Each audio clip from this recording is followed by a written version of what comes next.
The body fell, the head rolled, but the one on the verge of losing his mind wasn't the Queen. It was the man who killed her. On the morning Anne Boleyn was executed, the blood dried quickly on the scaffold. What no one expected was that the French executioner, brought in by the king himself to ensure a clean death, would stand there frozen as if something unseen was anchoring him to the ground. And it was in that moment, with the sword still damp in his hands, that he did what even history dared not record. He spoke to the body, or to something that was no longer there. Some say it was a whisper, others swear it was an apology. But what left Jean Rambeau's lips after the blow wasn't human. It was pure memory, sealed in words no book has ever dared to translate. And from that day on, the silence of the Tower was never the same again. You've heard her name 1,000 times, Anne Boleyn, the beheaded queen, the disgraced wife, the scandal that reshaped an empire. But no one speaks of him, the man holding the sword, the foreigner brought in just to kill, and who left carrying something even the king couldn't control. And if you, like me, are drawn to true stories that defy the official versions, subscribe now so you don't miss the next chapters. And tell me in the comments, what country are you watching from? I always read them. He wasn't the king's man. He never swore loyalty to England, nor did he have noble blood. Jean Rambeau was French, the son of a gunsmith, trained from youth in the art of the blade, with almost surgical precision. His name circulated through courts and armies, not as a killer, but as a specialist. A clean, silent executioner, hired when death needed to look like mercy. Henry VIII didn't choose just anyone for the most delicate sentence of his reign. The king wanted speed, coldness, zero margin for error. That's how Jean crossed the English Channel, not as a headsman, but as a surgeon of death. His role was simple: cut, deliver the throne's justice with elegance, fulfill the order and vanish. But that morning was different. The atmosphere in the Tower of London felt heavy, as if the stones themselves sensed that it wasn't just a woman being executed, but a story being erased. Jean arrived before sunrise, silent, dressed in black. Nothing in his face showed hesitation, no trembling hands, no sign of emotion. He didn't ask questions, he only listened, watched, and obeyed. Back then, Jean's reputation preceded him. He was known for never repeating a stroke. One blow was always enough. They said he didn't blink when the blade fell, that he never spoke afterward.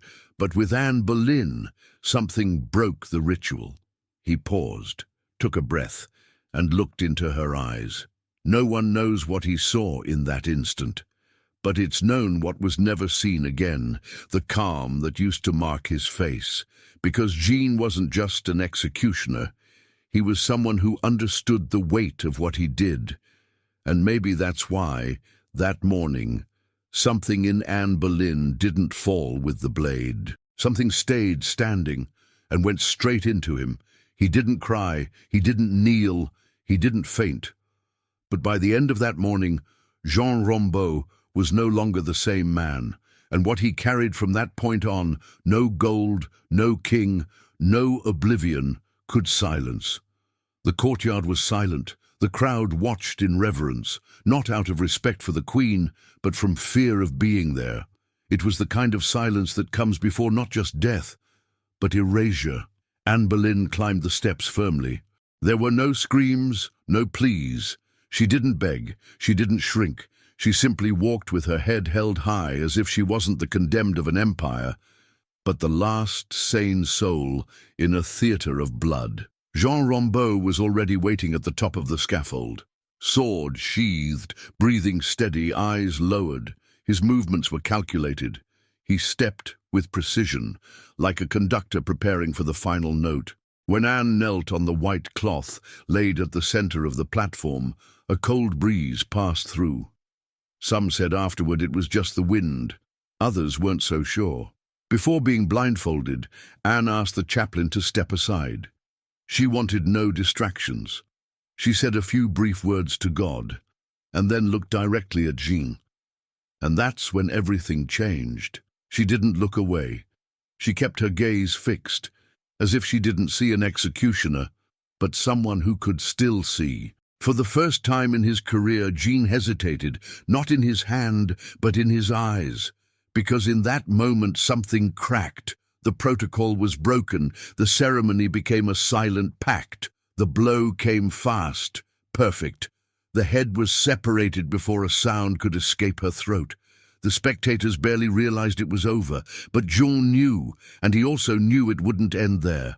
When he lowered the sword, his arm trembled, not from strain, but from weight. A new weight, a burden no one else there could carry for him. Anne's gaze remained, and this wasn't a metaphor. Some guards later claimed the Queen's eyes, even severed from her body, seemed fixed on him, watching, aware, as if recording the moment more precisely than any royal scribe. Jean stayed on his knees for a few seconds after the blow, not out of guilt, not for glory, but because he felt something pass through, something invisible and alive, something that, unlike Anne Boleyn's body, wouldn't be buried that day. And from that instant on, Jean Rambaud ceased to be just an executioner. He became the first to carry what was never forgotten. After Anne Boleyn's body was taken from the scaffold, the nobles vanished. The murmurs stopped. The court resumed its routine with cruel speed, as if nothing had happened. But Jean Rambaud, the executioner hired to make it look like mercy, didn't leave. He refused the gold coin handed to him by the king's envoy. He didn't sign the receipt, nor did he give thanks. He just stared at the pouch, as if it were poison. One of the servants recounted years later that the Frenchman muttered something cryptic before walking away. Not everything that ends is over. Instead of boarding the ship back to Calais as planned, Jean remained in London. 3 nights. No record of noble lodging, no interest in drink or rest. He stayed in a modest room provided by one of the tower's soldiers. He slept poorly, broke into cold sweats, and during the night he spoke with someone only he seemed to hear. Guards on duty reported that he would sit facing the open window, his back to the bed, staring at the execution courtyard. A candle flickered behind him, and always, at some point during the night, he would whisper her name, not out of fear, but like someone trying to recall a song they heard only once, yet could never forget. The most unsettling thing wasn't his silence. It was the presence. A soldier named Tom Griffin said he felt a heaviness in the air when he entered the room. It felt like he wasn't alone, he wrote in a letter that was never sent to his wife, but no one else was there. On the 3rd day, Jean handed a sealed envelope to the guard officer. He said it was to be read when he was no longer there. Hours later, he vanished without a trace. No footprints, no whisper at the gates, no travel records. The only thing left behind was the sword, carefully placed beside the bed, its blade clean as if it had never been used. And so, the man who had been summoned to end the Queen became cloaked in mystery. For the king, the task was done. For the scribes, the chapter was closed. But for those few who had come near him that week, one impression remained. Jean Rambaud hadn't just executed a body. He had absorbed a destiny. Anne Boleyn's execution had been a spectacle meticulously orchestrated by Henry VIII. Nothing was left to chance: the Queen's attire, the tone of the ceremony, the type of blade, and most of all, the executioner. Jean Rambaud had been handpicked to ensure that the final act of the rejected wife was swift, clean and, in the king's own words, without noise. But not even Henry could have foreseen that the silence would come for a reason beyond his control. 2 days after the execution, the Crown Secretary delivered to Jean a small chest filled with gold coins, along with a parchment bearing royal thanks. It was a symbolic gesture, but also a political one. The executioner was to receive his payment, leave, and never be mentioned again. But when Jean opened the chest, he didn't react. He didn't bow. He gave no thanks. He simply closed the lid and said, "There is no payment for what I took with me." The response shocked the king's envoy, who requested a formal clarification. Jean wrote a brief letter to the Privy Council of England. Its contents were never officially published, but we know it existed because the response is archived. In it, the council highlighted the emotional unfitness of the French executioner and recommended his immediate release from the Tower to prevent psychological contagion among court servants. But Jean refused to leave. According to the guard assigned to escort him, he claimed he had not yet completed his task. He offered no explanation, made no requests. He just kept repeating that phrase, as if the beheading had only been the first part of a still unfinished cycle. Tension grew behind the scenes of power. Henry, irritated by what he called foolish dramatics from a superstitious foreigner, ordered the matter completely shelved. No inquisitors were sent, no questions allowed. The order was clear. Close this episode and speak only of the living widow, referring to Jane Seymour, already nearing the throne. Even so, quiet voices within the court noticed something strange. In the days following Jean's refusal, several Tower servants reported similar dreams. They dreamed of a woman in white, walking in silence, with a fixed gaze, and a sword that dissolved into mist before reaching the neck. In all accounts, the woman didn't cry for help. She only repeated, "He hasn't left yet." When Jean finally disappeared, relief at court was silent but immediate, not out of fear of him, but because of the discomfort his presence left behind. For a king obsessed with control, there was no greater punishment than a man who carried a secret and refused to bury it. The sword may have ended a sentence, but the executioner's refusal began a process even the crown couldn't fully seal. Jean Rambaud didn't flee, nor did he ask for help. But something inside him gave way on the third night. There were no screams, no hallucinations, just a quiet collapse, like an inner structure crumbling without a sound.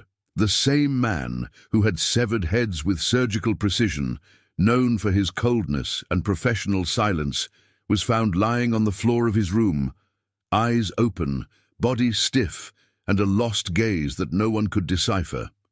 The guard who found him said Jean looked petrified. He was awake, but unresponsive. His lips moved very slowly, as if repeating a forgotten prayer. When the soldier got closer, he heard only two words whispered in French, "Elle reste." She remained. That's when a young chaplain, Father Thomas Wilkins, was urgently summoned. It wasn't a formal confession. It was more of a last attempt to retrieve something of the man's sanity. Thomas spent over an hour with Jean, trying to extract some clear sign. But all he received was a string of disjointed sentences, whispered in English, French, and something he described as broken Latin. One phrase, however, was recorded.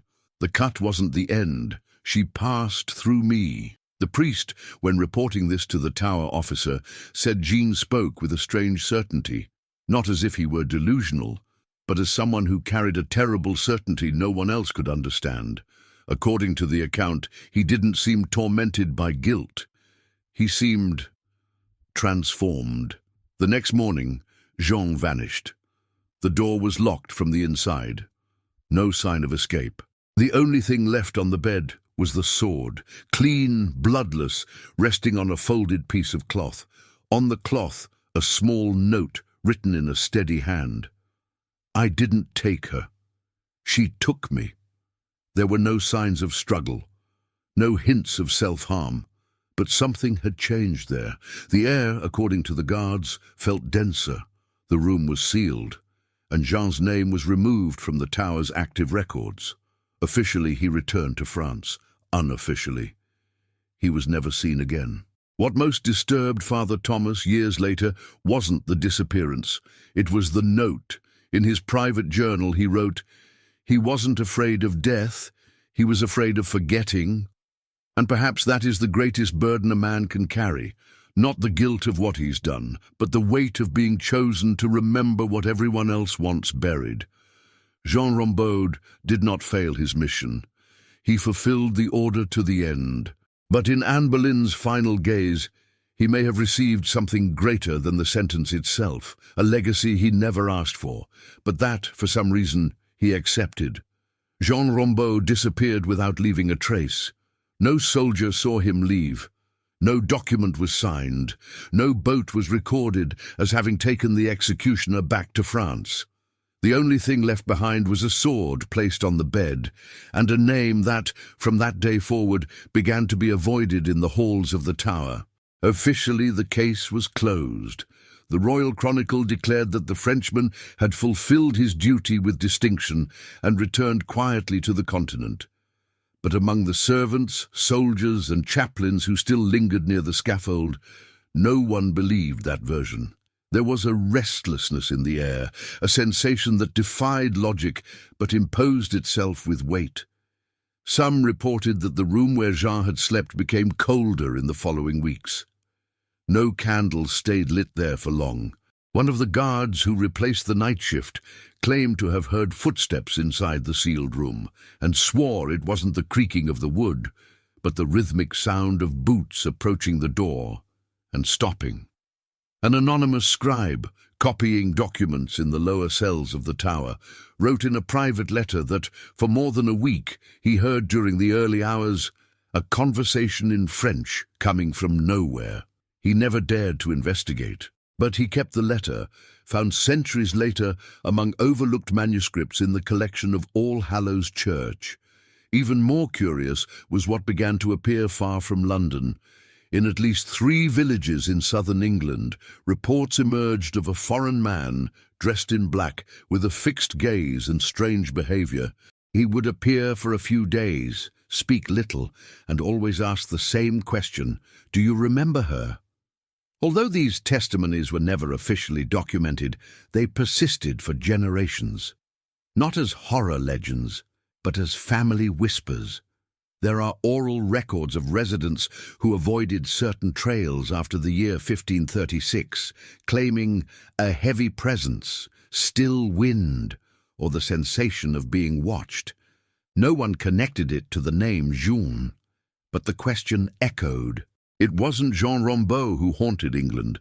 It was what he refused to bury, the gaze of a queen who, even decapitated, remained. And perhaps, for having held that gaze until the end, Jean didn't disappear out of fear. Perhaps he withdrew, because he understood something no lord, no bishop, no king dared to accept, that some eyes, when they look at you in the final moment, don't ask for justice.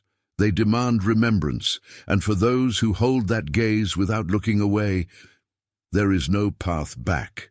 Anne Boleyn's execution marked a point of no return in English history. It was the official end of a queen, a marriage, a threatened dynasty. But for those who follow the traces that don't appear in books, that day was also the beginning of something else, something that can't be measured by crowns, laws, or battles, something that begins with a look and spreads like an echo. Jean Rambaud founded no order, left no heirs, wrote no memoirs, but he left something harder to erase. An impression, a kind of inheritance that isn't passed through blood, but through sensitivity. People who never knew him, who didn't even know Anne Boleyn's story, began dreaming of the scaffold, reporting unexplained feelings when visiting the Tower of London, remembering things they had never lived. Over the following centuries, artists, poets, and historians recorded isolated events, fragments of memories that seemed to have no origin. A 17th-century painter said that upon visiting the tower for the first time, he felt watched by someone who had died in silence. A young castlemaid in 1754 said she couldn't sleep after seeing a portrait of the Queen. She said, "Her eyes seemed to be calling someone, but not for help, for testimony." This pattern isn't mentioned in history manuals, it's not taught in schools.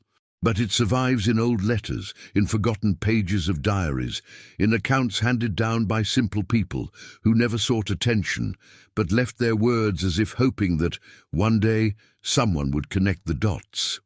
And by all accounts, Jean Rambaud was the first dot, the first to look at Anne Boleyn without contempt, without haste, without fear, The first to see not just a political figure, but a human being about to disappear with no chance to defend herself. And in that shared gaze, something was passed on, not as a curse, but as a mission, to carry the memory of what was silenced, to keep alive the moment everyone else wanted buried, those who came after, who dreamed, who felt, who wrote without knowing why, may be part of something even they don't understand, not a sect, not a cult, but a lineage of rememberers, of people chosen, perhaps by accident, perhaps by sensitivity, to keep burning the flame of a truth that power tried to erase.